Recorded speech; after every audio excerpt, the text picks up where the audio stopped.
So one that I have, let me know if it's true or not, or percentage of the time that would be true, because I'm sure it's both spectrum. I leave my corporate job. Let's just say I make $12,000 a year, $1,000 a month, whatever. So using a fictitious number, I'm not going to make any money for the first year. So I better have enough money saved aside because I'm going to make no money for the first year or some extended duration of time. Is that generally true or generally not? You may or may not. I mean, it's really the type of business. If it has lower expense and maybe it's a contractor model where you don't have any staff and you're only paying the painters after work has been is awarded, completed, and paid for. That definitely helps in that first year. You can absolutely make money the first year. What I advise everyone is that depending how you're going to run this business, if you're going to quit your job to run this business full time, make sure to have 3 to 6 months living expense saved. So to your point, having that Yeah. buffer, who's paying your rent, your student loans, your mortgage, whatever bill, your utilities, who's paying that? You may have a spouse that works and is paying that, and you're good, but you always want to have that buffer. The business may take a little bit longer to get up and running. There may be a lengthier learning curve. Some businesses where you're working with municipalities or you're doing insurance work, you don't get you tend not to get paid right away. It may be 30, 60, 90 days to get paid. So Hmm. during that time frame, you need that buffer, and that's part of your initial investment. But it may not be a bad idea, as I do, have a line of credit, 100,000, couple hundred $1,000 in the event you need to float your staff before getting paid by that company. So you can absolutely make money. I recommend, if you can, using the first year as the builder year, learning the business, finding the right staff. You may have to rehire and find those right people. Go to Take a training. few times. Yeah, yeah. I mean, it happened to me where just the match wasn't there for whatever reason, and then reinvesting that money into more equipment, more marketing, maybe another territory, and so grow it as fast as possible. Learn it, reinvest as much as you can if you have the ability to do so, so that you can potentially start paying yourself that second year. You're still profitable. You're just reinvesting those funds back in the business, and that's something I Yeah. highly recommend people look into. Makes sense. And you talked about obviously um, franchises are awarded on a territory basis or whatnot. But what about is it what happens? I'm assuming the franchisor would approve. So let's say I want to buy a franchise that's for sale. Okay. Is that an easier or more difficult process, or is it similar than if you're going after an open territory? It's similar. It takes you're doing two levels of due diligence. You have another layer, if anything else. So if if it's a resale, you're still doing the same exact amount of due diligence with the franchise brand, because that's going to be the relationship is with the brand, and you're going to be paying royalty, and that's where the partnership lies. So you're doing all the same. The added layer is the resale. It's like, okay, this market is for sale. What are the benefits of a resale versus a new territory? Obviously, you're going to pay more for the resale if it's generating cash flow. It may be three, four, five times seller discretionary earnings what you're taking out of the business. So Yeah. you have that extra layer. So you do all the same research on the franchise side.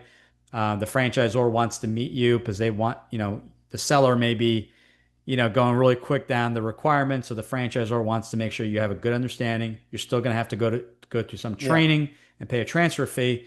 On the resale side, you can factor in, okay, what's a new franchise and what's the resale to compare, which is a good fit.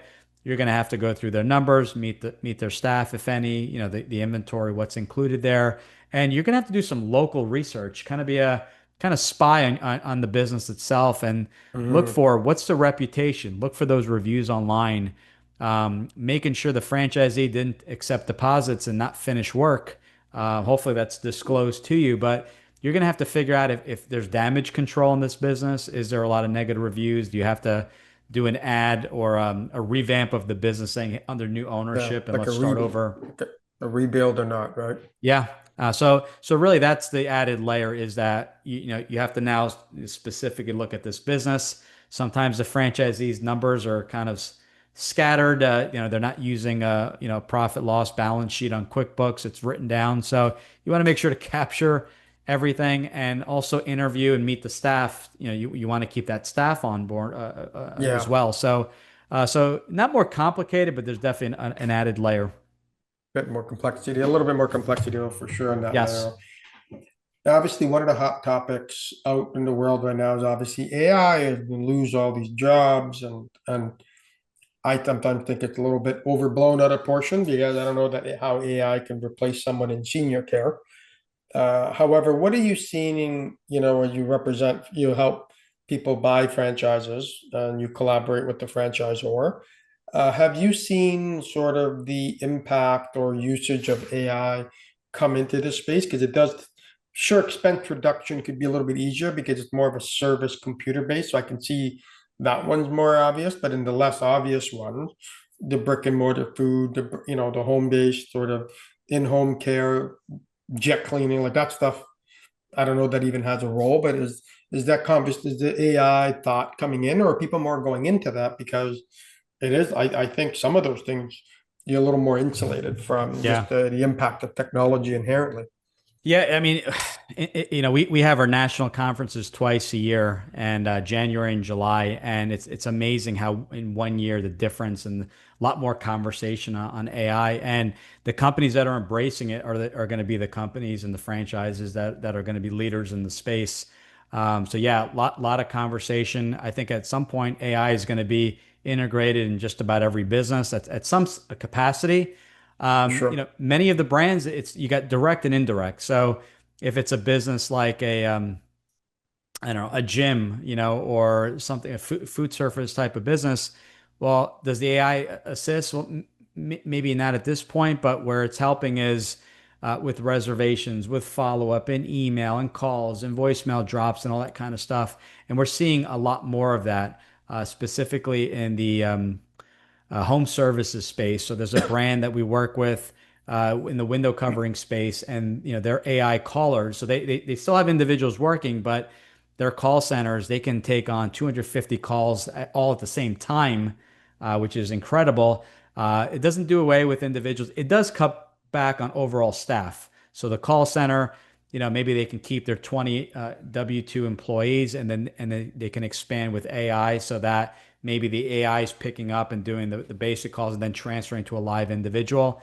But Yeah. the AI doesn't sleep.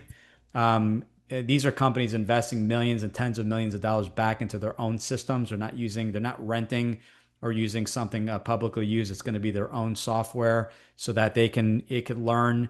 For example, this podcast, you can feed it into the AI platform. It learns how you speak. It can cut it all up for social media, but it can also use it for training videos to train the technicians, Yep. the franchisees, and things like that. So AI is definitely playing a major role. It's helping with the number of employees needed. We have brands that cut back from five down to three employees, saving a significant, it could save you, $50 to $100,000 right there in salaries, and then minus cutting back whatever AI costs. But a lot of the franchisors are reinvesting the royalty and franchise fees into these systems, just making you more efficient. It's making you more competitive. We had a flooring brand that had a CRM system, AI included, tracking pricing, so that with talk of tariffs, it was easily able to adjust live, Yeah. specifically on the pricing, and kind of single out these are a couple brands on flooring that were really affected. Maybe we just rule them out for now because the pricing was 30 to 40% higher, so, or whatever the Yeah. percentages were. So AI is making the franchisor and the franchisee more efficient. It's requiring less staff. There's definitely more follow-up, more calls. I use AI to book intro calls only. Why? Because we offer a free service. I need to keep my costs low, and it's just for the intro call. After that, the AI never, Yeah. really chimes in, but it's just to schedule the intro call. So basically, it's an assistant and doesn't really cost me too much per month. Makes sense. And I, I suspected that'd be the answer because I Mhm. think sometimes people feel, hey, I'm gonna go be a carpenter in the trades and say, AI won't impact me. And I think the degree of impact depends on the business, but to say that it won't impact nothing, to your point, at the end of the day, it is a tool. and it will have applicability in no matter what part of the business. For example, I used AI. I was hanging up three pictures. I measured the wall in my daughter's room. I said the walls, whatever it was, 90 inches wide. I got three pictures, 12 inches each. Where should I put it so that it's centered with the bed? The bed is here. I gave it some context. Oh, wow. Okay, Instead, cool. instead of me mapping it out, like I could have just done the math. I was just lazy and I said, oh, let me just see how this works. And I said, from left to right, from the ceiling, tell me where I should put the nail to hang the picture. So 14 inches from the top, 36 inches your first one, the next one was 48, whatever the numbers were. And bang, oh, those pictures are hanging in my daughter's room perfectly as I sort of directed. So you still need to know That's cool. what you're doing.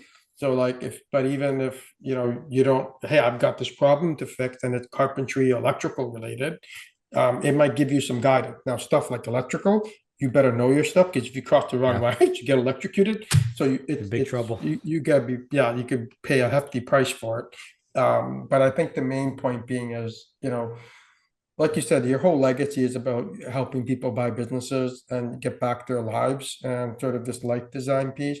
And I think how can you use a business system to achieve that in conjunction with, okay, now how do I use AI to help me toward whatever their life design might be? Right. So to your point, whether it's part-time, they love, Right. there's no one size fits all, which is, like biohacking world fits in this one size fits all. Doesn't really work that way. In franchising no different. We talked about several models just, in the last 40 minutes over here. So that's great. What Yeah, no, closing? yeah. So it's Yeah, going to go be an ahead. interesting future. Next conversation is going to be completely different. So yeah, I'm excited. I'm excited to see what changes. But yeah, I mean, even like a plumber, electrician, some people are going to be used to. They want to go on your website and ask basic questions while you're fixing something. Having your AI assistant book calls and take payment Yeah. for you, and just say, hey, like my AI, you message it. I'm free usually afternoons, Monday to Thursday, and the AI say, great, these are the times available. Book it.